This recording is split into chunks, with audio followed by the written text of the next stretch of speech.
தேவனுடைய சித்தம் என்றால் நீ ரட்சிக்கப்படுவது என்பது தேவனுடைய சித்தம். தேவனுடைய சித்தம் என்றால் நீ பரிசுத்தமான வாழ்க்கை வாழ்ந்து வேசித்தனத்துக்கும் பாவத்துக்கும் விலகியோடி ஜாக்கிரதையாயிருப்பது தேவ சித்தம். தீமை செய்து நிந்திக்கப்படுவதல்ல, நன்மை செய்து நிந்திக்கப்படுவது, அதில்தான் தேவ சித்தம் இருக்கிறது. எனவே அது மாத்திரமல்லாமல் எல்லாவற்றுக்காகவும் நீ தேவனுக்கு ஸ்தோத்திரம் செய்வது, நன்றி இருதயத்தோடு அவரை துதிப்பது தேவனுடைய சித்தம். தேவன் பார்த்து பயப்படாதே சகோதரியே, கலங்காதே அன்பு சகோதரனே, நீ பாக்கியவான், பரலோகத்திலே உன்னுடைய பலன் மிகுதியாயிருக்கும். எப்பொழுது நீ துவேஷிக்கப்படும்போது, தூஷிக்கப்படும்போது நீ சந்தோஷமாயிருந்தால், அப்படிப்பட்ட களி கூறுதலை தருவதற்கு தேவனிடத்திலே கேட்க வேண்டும். அப்படிப்பட்ட ஆவிக்குரிய வாழ்க்கைக்காக தேவனிடத்திலே நாம் ஜெபிக்க வேண்டும். இந்த மேன்மையான தேவனுடைய சித்தத்தை உணர்ந்து கொண்டு நாம் வாழலாமா? ஆம் என்கிறவர்கள் என்னோடு ஜெபத்தில் ஒருமனப்படுகிறீர்களா? Let's pray friends. ஜெபிக்கலாம்.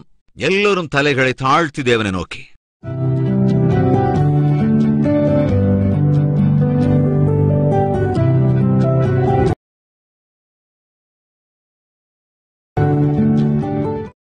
மகா பரிசுத்தமும் அன்பும் நிறைந்த பிதாவே, உம்முடைய சித்தம் என்ன என்பதை எங்களுக்கு கற்றுக் கொடுத்திருக்கிறீர். நாங்கள் ரட்சிக்கப்படுவதுதான் உம்முடைய சித்தம், பரிசுத்தமாக்கப்படுவதுதான் உம்முடைய சித்தம். உம்முடைய வார்த்தைகளால் ஒவ்வொரு நாளும் எங்களை நாங்களே சுத்திகரிப்பதுதான் உம்முடைய சித்தம். நீர் எங்களை பார்த்துக் கொண்டிருக்கிறீர் என்ற உணர்வோடு கூட உம்மை சந்தோஷப்படுத்துகிற வாழ்க்கை வாழ்வதுதான் உம் சித்தம்.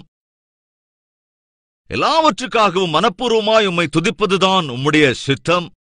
உத்தமமான நடத்தையோடே கூட பிறரை காயப்படுத்தாமல் இருக்கிற வாழ்க்கை வாழ்வதுதான் உம் சித்தம்.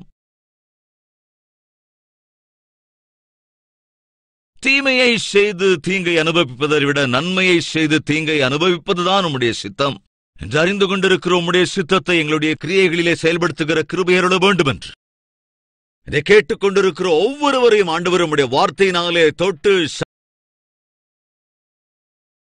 சந்தித்து தரிசித்து ஆண்டவரை ஆசீர்வதிக்க வேண்டும் என்று ஆண்டவரே, உம்முடைய வசனங்களை தியானித்து உம்முடைய வசனங்களை உணர்ந்து உம்முடைய வார்த்தையின்படியெல்லாம் வாழ்ந்து உம்முடைய சாயலாக நாங்கள் மாற்றப்பட்டு உம்மை மகிமைப்படுத்துகிற கிருபையை அருள வேண்டும் என்றும் ஆண்டவரே, உம்முடைய கருணை, இரக்கம், தயவோடு எங்கள் ஒவ்வொருவரையும் நீர் வழிநடத்த வேண்டும் என்று இயேசுவின் நாமத்தில் வேண்டிக் கொள்கிறோம் பிதாவே.